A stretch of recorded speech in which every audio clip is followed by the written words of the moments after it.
நடிகரும் தமிழக வெற்றி கழகத்தின் தலைவருமான விஜய் திருச்சியில் ஏப்ரல் 19ஆம் தேதி தேர்தல் பிரச்சாரத்திற்காக வருகை தந்தார்.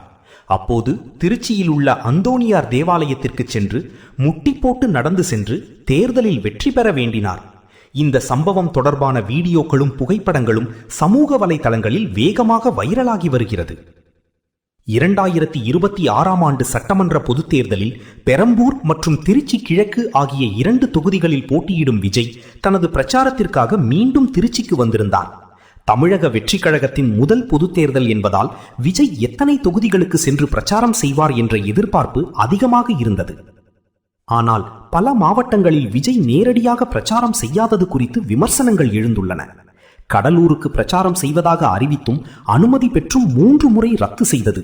மேலும் சென்னை உள்ளிட்ட பல முக்கிய தொகுதிகளுக்கும் விஜய் செல்லாதது அரசியல் வட்டாரங்களில் கேள்விகளை எழுப்பியுள்ளது.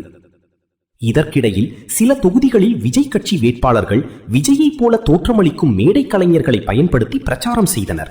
சிலர் அவரது உருவ பொம்மைகளையும் மேலும் ஒரு வேட்பாளர் 3D தொழில்நுட்பத்தையும் பயன்படுத்தி பிரச்சாரம் செய்தது குறிப்பிடத்தக்கது. இத்தகைய சூழ்நிலையில் தனது சொந்த கட்சி வேட்பாளர்களுக்கு நேரடியாக ஆதரவளிக்காமல் இருப்பது அரசியல் தளத்தில் விவாதத்தை ஏற்படுத்தியுள்ளது. அதே சமயம் தன்னுடைய தொகுதிகளில் மட்டும் தீவிரமாக கவனம் செலுத்தும் விஜயின் அணுகுமுறையும் பலரால் கவனிக்கப்படுகிறது. திருச்சியில் அந்தோணியார் தேவாலயத்தில் விஜய் செய்த இந்த பிரார்த்தனை சம்பவம் தற்போது சமூக வலைதளங்களில் பேசுபொருளாக மாறியுள்ளது.